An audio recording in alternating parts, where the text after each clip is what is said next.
Hello everybody, we are picking up where we left off last time in our tutorials, and we are going to be working on section 11 in the PDF, and it is page 62 I believe in the document. And the thing you should know about this document is if you go all the way up to the top and you scroll to where the table of contents are, it is clickable and it will take you directly to that page. Just like I just clicked on it. So, just something a little helpful. I did notice that this PDF, unlike some, it doesn't really have any bookmarks built in that goes with each page or section number. So that's about the best you can do for navigation, really. All right. Now, this is a topic that we're delving into here that we have talked about a little bit. Now we're going to get it from a little bit different perspective. I am kind of geared up to work here for the most part because I'm going between classes right now. So we just got done with our Java 2 class, which was a lot of fun. And I do have my file folder open with my work, which is all loaded up in my OneDrive. I got my PDF open. I got my Visual Studio started up. And I think I'm all ready to begin. All right. So let's take a moment here and read what the author has to say about what we're doing. We are building ASP.NET MVC applications, and we are using MVC 5 here and Visual Studio 2017. We're currently at the end of June in 2018. It's kind of a funny thing to say in a video, but who knows, when in the future people are going to be watching this. But I always like to put that in there because you never know, software changes and stuff and versions change. But the author's making a point here about how when we build applications, and there really is a distinct difference between just an application and building a website, or especially static HTML. That's not what we're doing here, obviously. We are building applications that have robust structures, separation of concerns, which is really a common approach when doing GUI applications in a bunch of different formats. And what we generate as something that people see and interact with is called the view, right? And he's making the distinction here that an application is nothing like a page. And it doesn't really have anything within it necessarily that has to be like a web page. I mean, usually it'll push to the browser and it'll behave like a website. But really, a lot of the stuff that we see in browsers these days are really, applications, not just web pages. And the stuff that we see within the browser window, in this case, is what we're generating is a view. Okay. So let's go ahead and start doing some of these steps here. He does want us to, once again, go ahead and create a new project. I'm going to be pulling my PDF off to the second screen as per usual, kind of standard operating procedure for my students here. At times I will be pulling it back over as is necessary to either show you something or clarify some sort of concept or idea. So here we are in Visual Studio. I'm going to get rid of the start page here, go to the file menu, choose new project. Since we've been working mostly in this environment, it should take me right to the right spot. So we are working with Visual C# as our back-end language. We are pulling up a template from the web area, and we are pulling up an ASP.NET application. Now, do notice that in Visual Studio 2017, that they have this new format. And I don't know if many of you have even read up on this, but that's not the one we're using. But if you take a real quick moment and just click on that, ASP.NET Core applications are the ones that are designed to be multi-platform. And for those students that we get that are working on Macintosh computers, this presents like a new opportunity for people in non-Windows environments to actually create code because you can now download Visual Studio for the Mac, and when it does download all these tools for ASP.NET, it does do it in this format. And I've been doing a little bit of research on this, and a lot of the MVC stuff that we're doing apparently seems to be available within that environment too. So maybe in the near future, as I teach this course, moving forward, I'm going to maybe strive to try to make this more multi-platform and work in that framework. But for right now, we are going to stick with what we're supposed to do, because this is the .NET framework that we're working with in a Windows environment. All right, so we got the new project dialog here. They do want us to name this MVC View Demo. So MVC View Demo.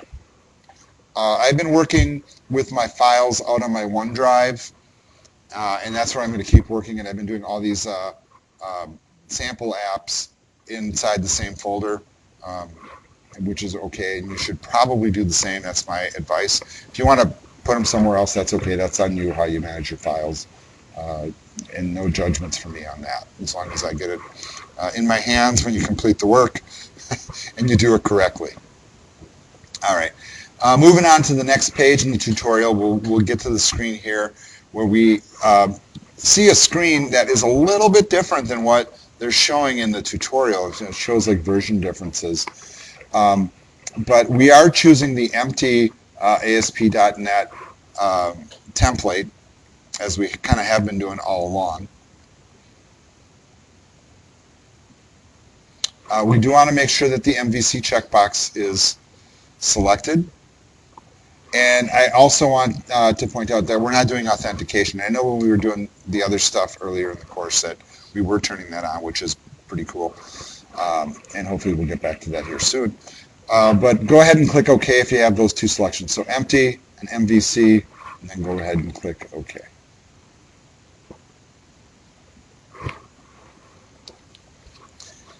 Give Visual Studio a few moments to build out the project structure.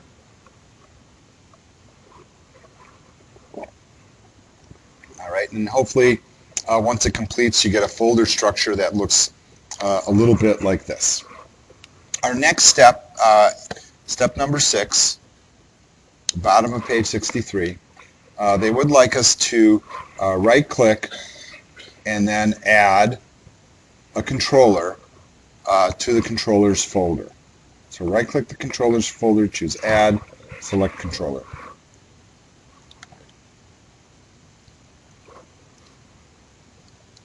As we've been doing all along, right now they just want us to select the empty controller. Nothing else to really select here, so go ahead and click Add. And then they want us to name it. The controller part always has to include the name controller. It's just a convention in this framework. So I'm going to add home to it, and then I'm going to go ahead and click Add. You can see the scaffolding function running in the background. And then it goes through and it creates a C# page for us for the controller, because it's just C# code here. And it generates the default views, which for index, as an action result, which just returns a view.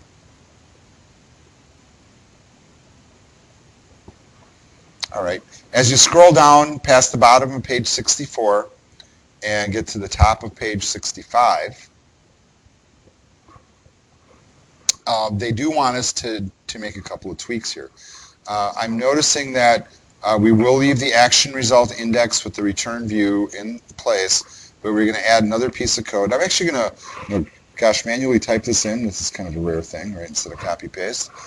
And we are going to return a data type of string. And we are going to create a method here called myController. A couple of parentheses, that's required. And then we'll get a set of curly brackets in here and create a space in between them. In between, I'm going to type a return statement. And it's just going to be a string we're sending back. So I'm going to say, hi, I am a controller. Probably should put some punctuation in there. And then we need a semicolon to terminate the statement. Go ahead and do a Control S to save your work, and go ahead and hit the F5 or your launch button there. And what they want us to do is, let's get the server running first, is type in a specific URL.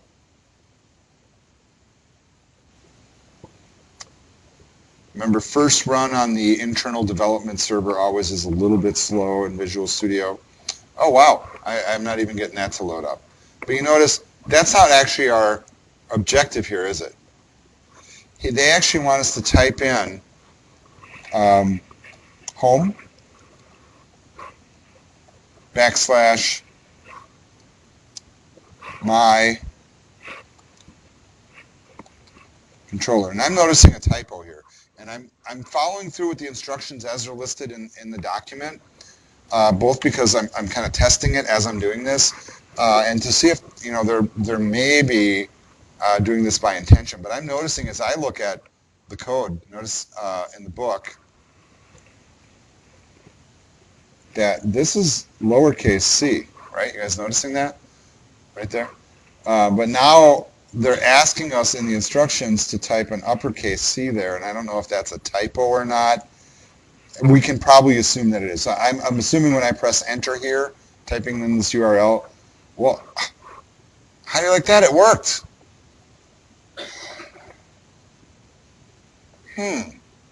Is that what you would expect?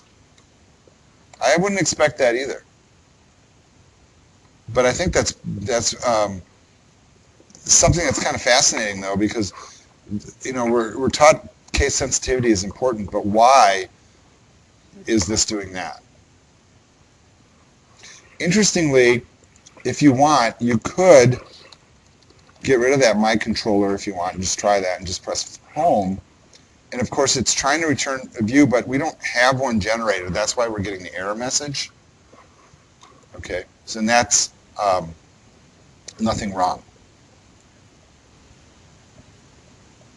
All right. The one thing that we kind of didn't do is in step number 10, they're asking us, it says before adding a view, let's add another action, which will return a default view. So at the top of page 66, right below the controller that we just added, I'm going to close this, go back to the code, they're adding another method down here. Once again, it's public.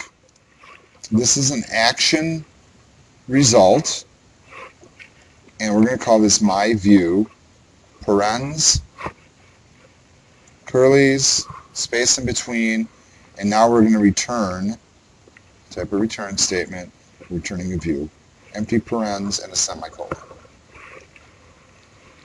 Okay, go ahead and save that if you haven't already. Let's go ahead now and run this in the browser again.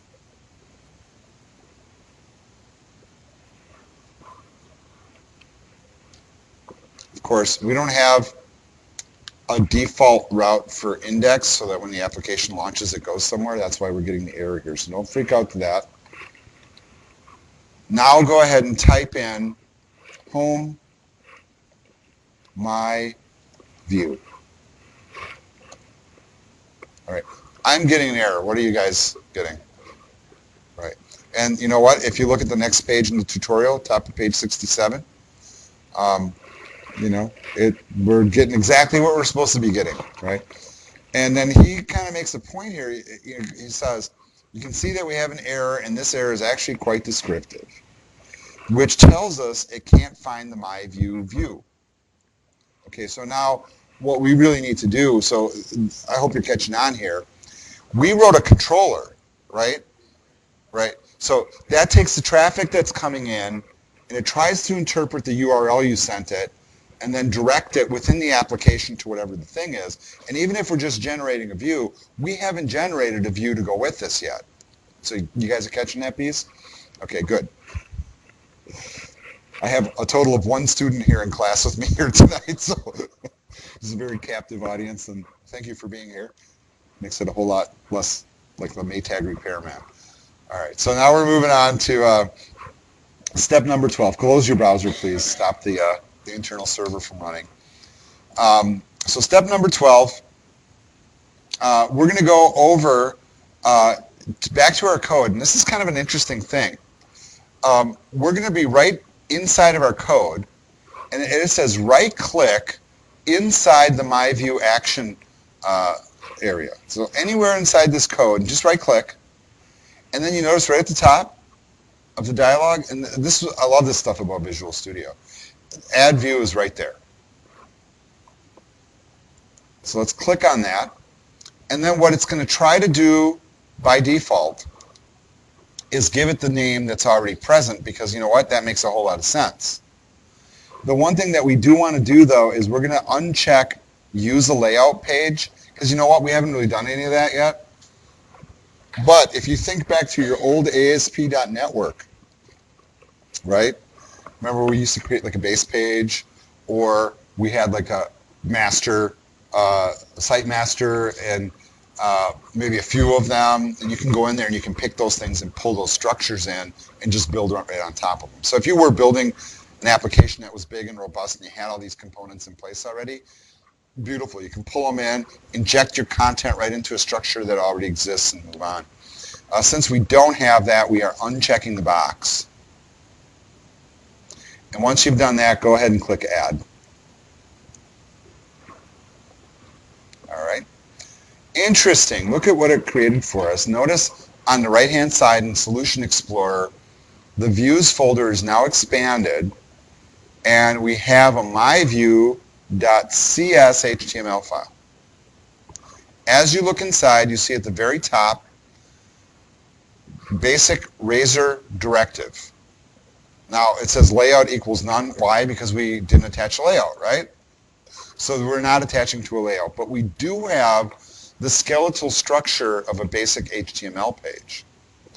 If we were using a layout, and depending on the kind of layout, and I should specify that, if we were using a layout of a certain type, we wouldn't necessarily be generating all the HTML components here, right? Those would maybe be in the site master, right? Or a partial view or whatever. But here, since we're not doing that, we have a complete HTML document. And what really he wants us to do next is to go ahead and basically add a little bit of something inside here so we have something to look at. So if you want, just expand the div in the middle of the page, and he just types in, "Hi, I am a view." And once again, he doesn't put any punctuation in, but I'm putting it in. You know, and if you want, you could actually put in whatever HTML you wanted to put in here. Go for it. That's fine. So I'm just doing the text that he's doing. Go ahead, Control S to save. Hit your Run button, and let's take a look at the result. Of course, we will perhaps see a different result here. Let's see what happens. Isn't that interesting? Yeah, goes right to it. Why would you think that is? Because there's no other choices, right? This is the only view we got. So it just went right there. And now if you do run it, and you know this, I have seen this happen on some people's machines, and it kind of depends on really how you structure your files. But you might have to actually type that URL in. Mine and Jason's both went right to the page, which is a good thing.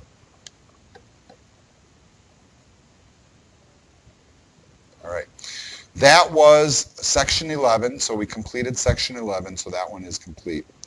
We're now going to move on to section 12. So I'm going to pull that back over to the screen here, my little PDF tutorial thing. And this next topic that we're going to cover is one that we've also talked about a little bit. And I'm hoping as we start to do this that some pieces of the puzzle will, I'm hoping, are like going to drop into place for all of you. So you can see the topic here is a data model. And we have learned already from our other textbook that a model is not the data. You guys remember that part of it? The model is a representation of the data, and really, in a sense, kind of like an interface to the data.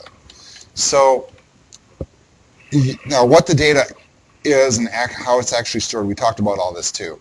That it could be in a database, it could be a flat file, it could be some JSON, whatever it is.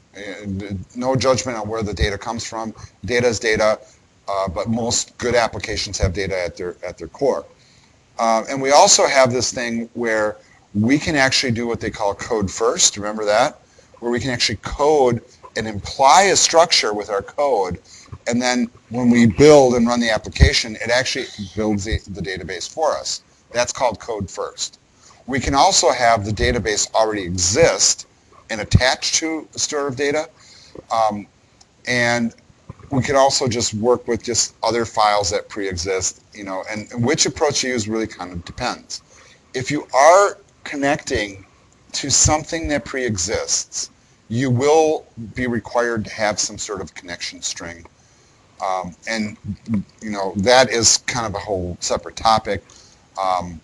Those of you that were in the Java 2 class earlier tonight, all one of you, that's exactly what we were doing in that class, right? We were working on connection strings to databases, and there's that kind of correlation here. All right, so let's go ahead and work on some of the initial steps here. It looks like he's having us build another new project, so I'm going to come back over to Visual Studio, and I'm going to do a closed solution on what I have currently open.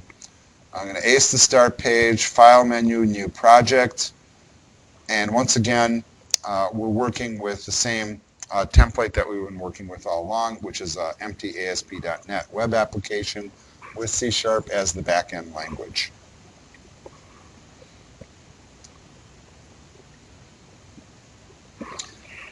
The name that they would like us to use for this one is MVC Simple App. Once again, I'm putting it in the same spot on my OneDrive. I'm going to click OK. Then we get the subsequent .NET interface here where we select a project template. Once again, we're going to start with empty, and once again, we are going to choose MVC.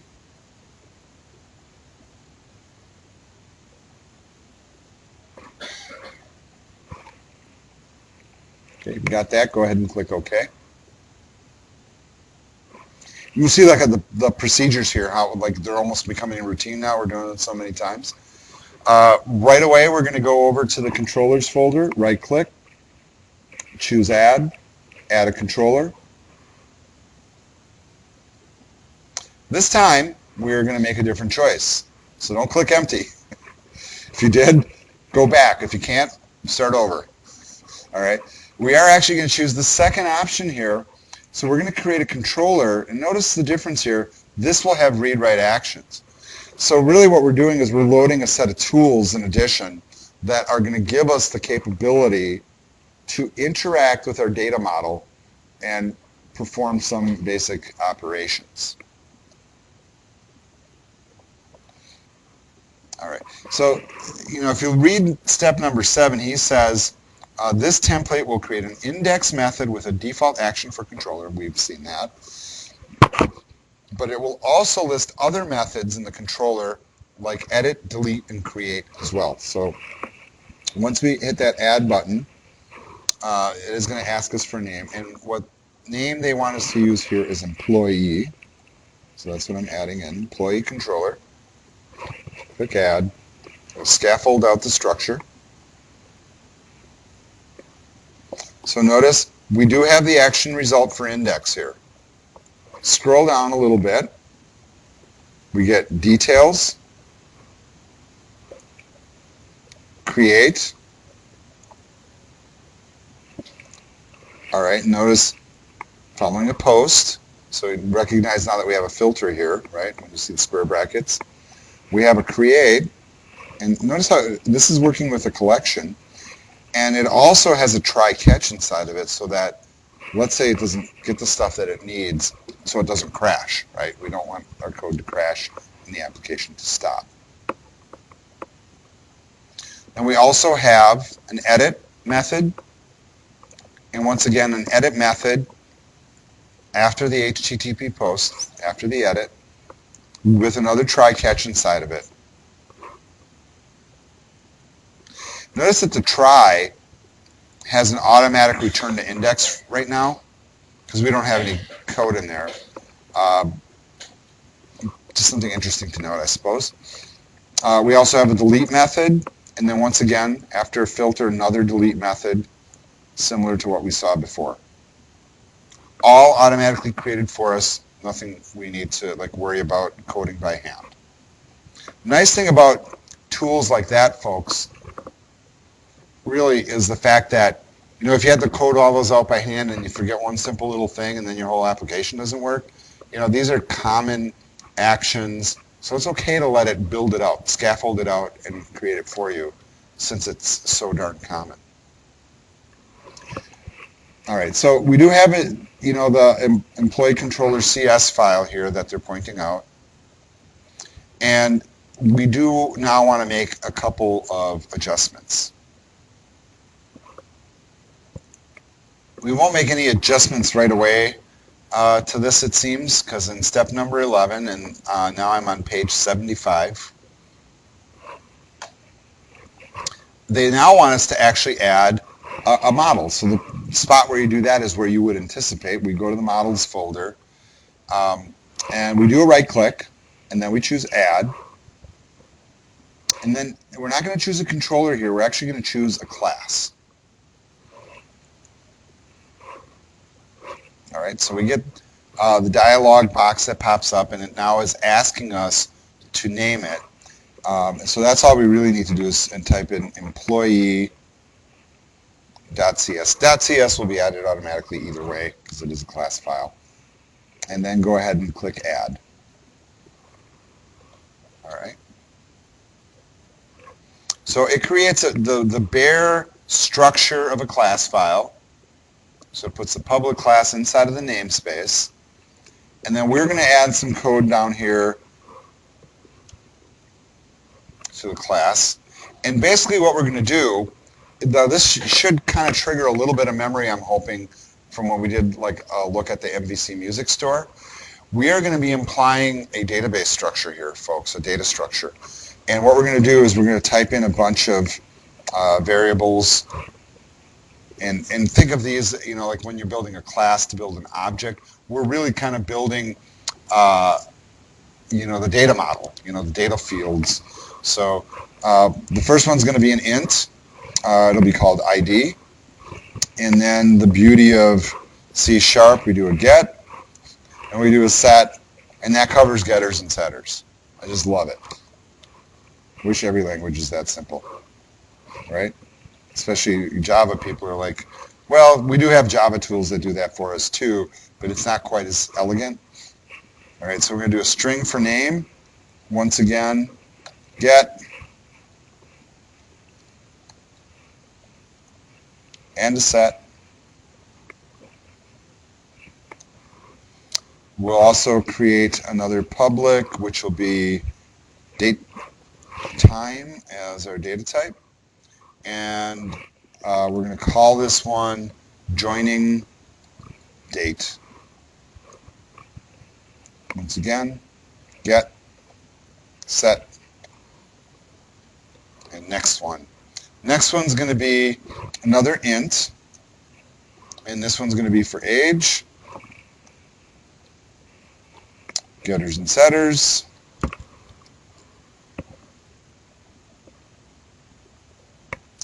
and that should be all of it. Okay, go ahead and hit the save icon on this one. May as well save that work so we don't lose it. And now we're going to go over back to the employee controller CS file and start making some tweaks there as well. They want us to add one additional method. So right now I'm at the top of page 77, and they have the complete code for the method listed here. Now this doesn't mean that you're replacing the other stuff, so please be careful with that.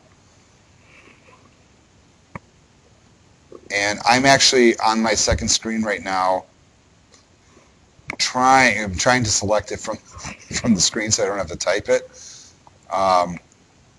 Sometimes you have to zoom out to do it, it seems.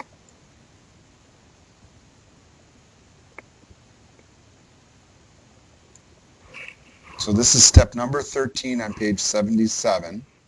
So I'm going to go over to the very bottom of my document for this, and I want to make sure I'm pasting into the right spot. So I want to be inside the public class, so I have to be inside this curly bracket. It means I have to add a line after this one. And here I am pasting it. Boy, that did not paste cleanly. I almost tempted to type it by hand because it came in so messy here. So here's what I'm doing. I'm looking at my page 77 now, and what I'm doing is I'm just trying to make my code look like what's in that listing there. So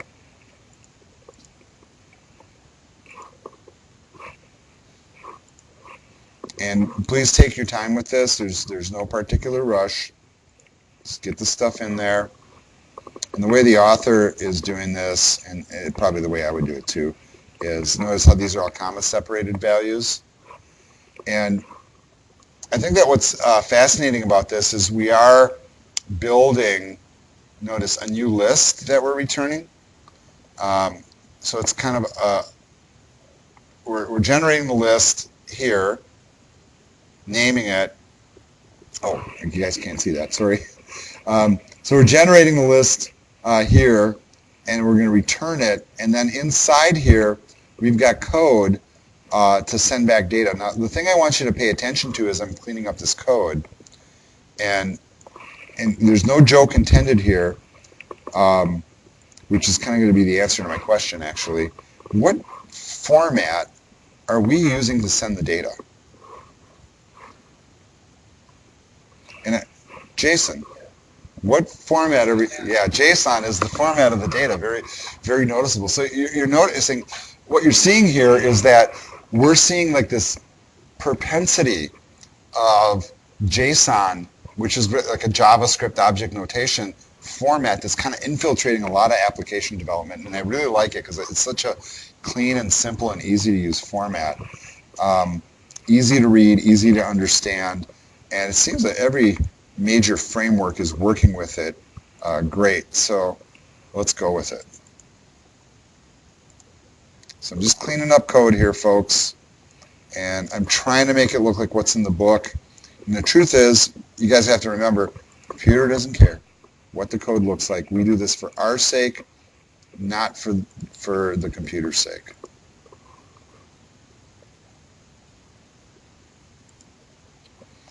And you know, those of you that have worked with JSON formats in the past, and you should have if you're in this class, will recognize the format and the simplicity of it.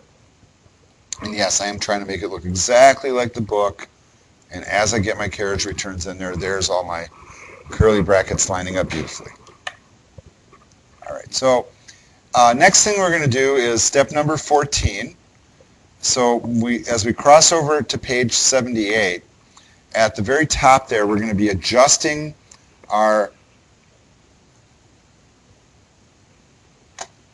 we're going to be adjusting our index method,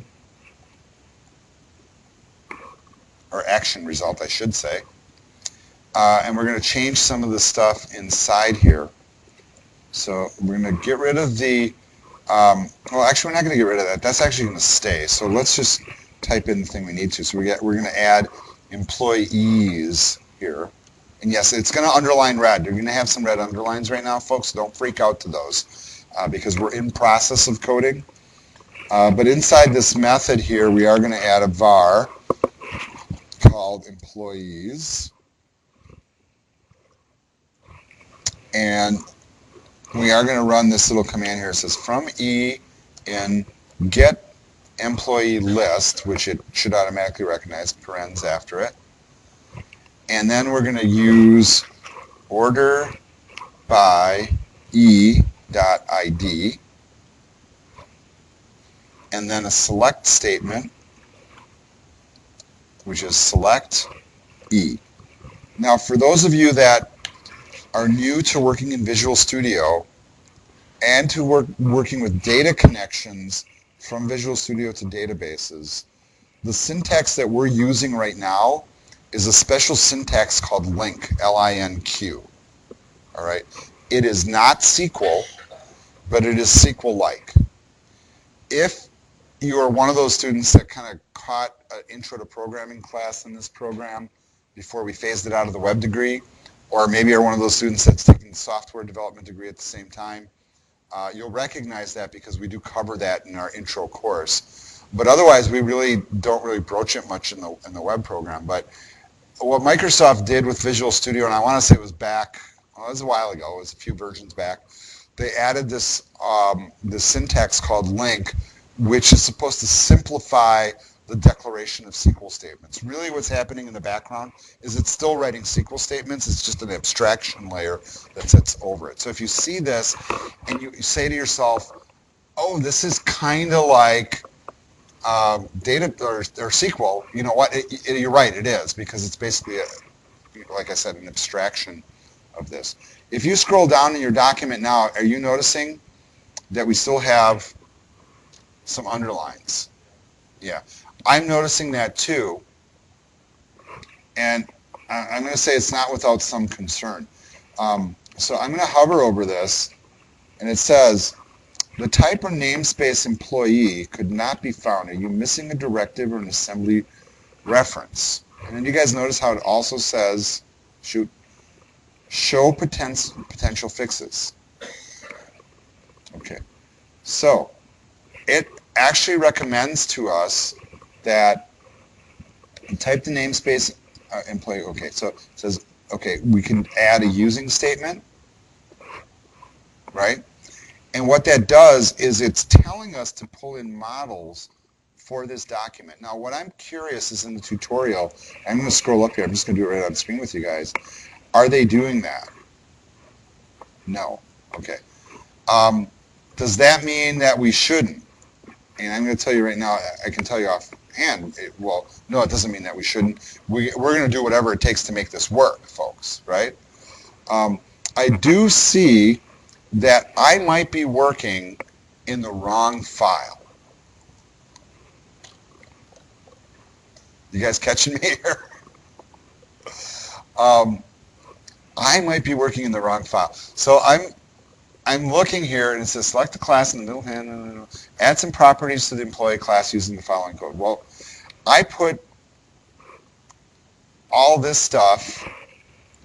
Okay, so I'm reviewing what I just did because I'm going back to my instructions, and I don't mind being kind of like outed, if you want to say that. That sometimes I stumble on this stuff. So, and this is I consider it kind of a normal procedural thing, and whatever it takes to make the code work is really the thing. So this is the employee class file, that the employee CS, and it's supposed to look like that. We did that, right? And then it says, let's update the employee controller CS file. And that's what I did. I went over here and I went to this file. And then I was supposed to add, it says, by adding one more method, which will return the list of employee. Now I'm wondering if this person is non-English speaking or something, but whatever. No judgment, we all make our typos. And then we took and we added that code. So what I did is I went down, of course, and I found the spot I thought it should be in. And then we added that code. So what I'm doing now is I'm just double checking that code. It was a copy paste, right?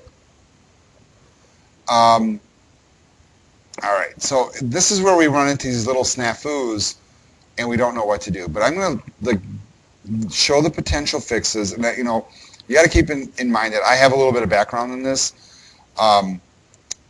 And notice the different fixes that are being added here. So let's kind of review these one by one. Okay, so one says that we add a using statement. So it's basically an import statement that allows us to pull in the models. Okay. Next, we have this little fix that can be added. So instead of saying new employee up at the top of that section, we would say new models.employee as kind of a structure.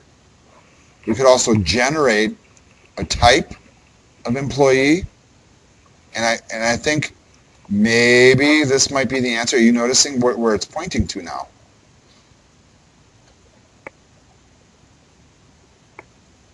And notice that, look, it says namespace, internal class employee.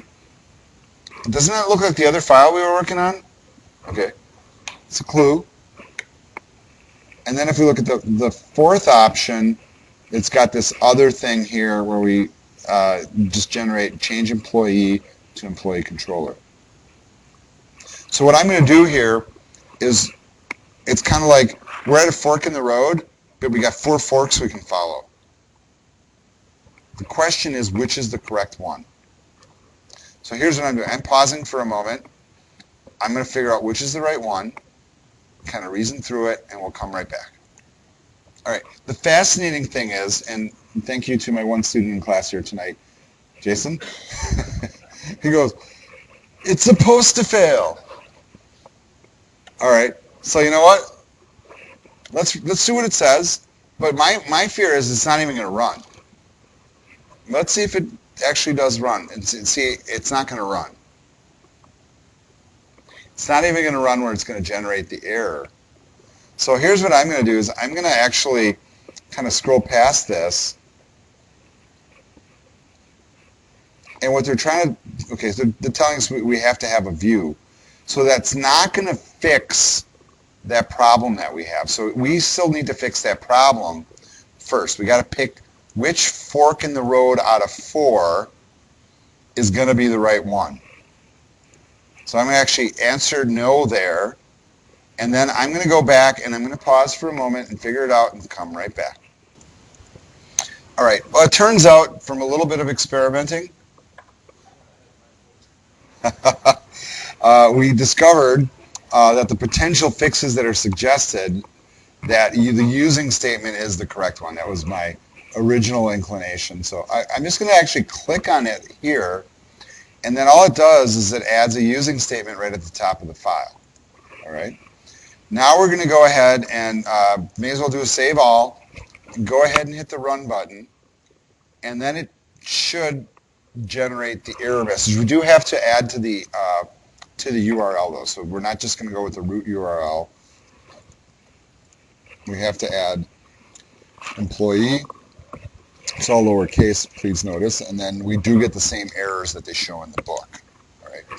At that point, go ahead and close this, stops the server from running. And what we need to do is we need to add a view. All right, so we're step number 16, and we're moving on to page number 79. So bottom of 78, top of 79. We're going to go ahead and right-click right inside the index action and add a view. It's kind of the same thing we did before. Now you'll get a dialog that's up here. Adds the default name of index, which I think is going to be fine. But we do need to make a couple little tweaks here. So the template that we're going to use, we do have a model that we're building. So we're going to go over here, and we're going to choose list. We are going to uncheck layout page for the same reason we described before, because we really actually don't need it. So go ahead and do that as well.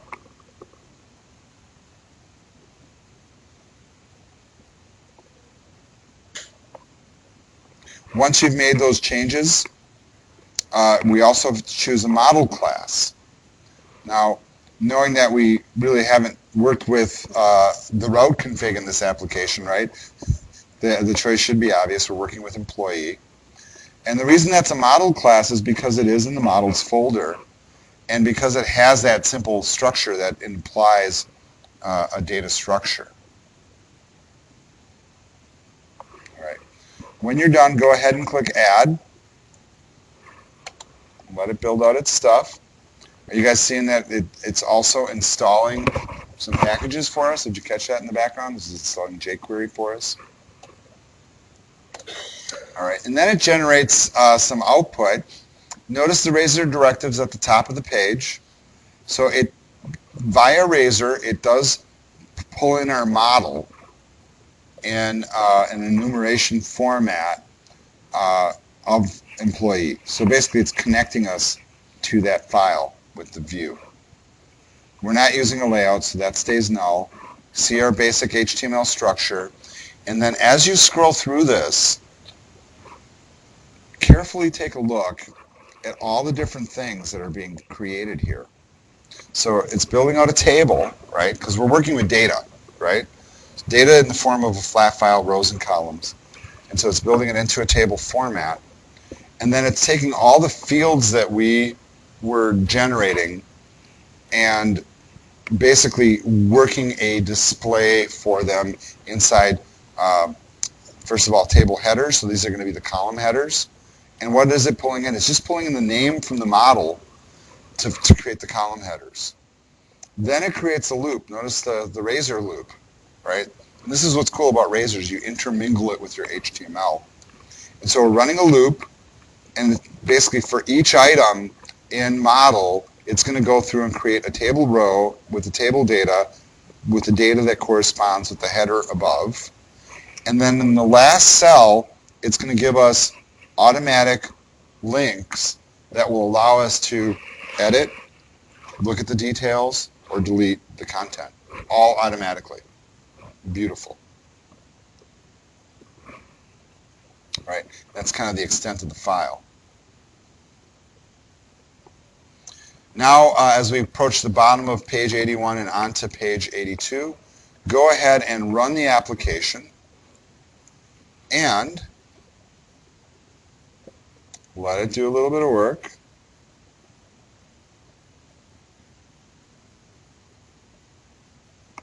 And then notice how it puts a table up onto the screen for us with column headers, with entries already entered, and edit, details, and delete buttons.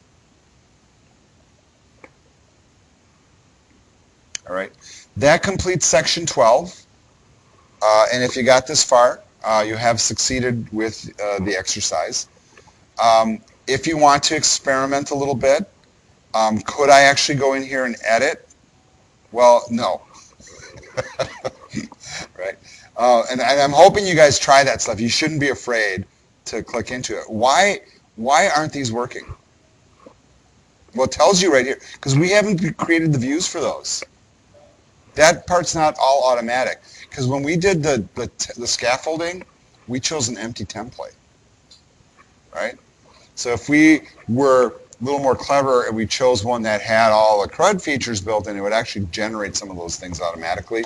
But then you do lose some of the control. But these are things that we are going to build, and it's a process, folks, right? But we were able to get this to work. We were able to create the structure for it, and it's working just fine.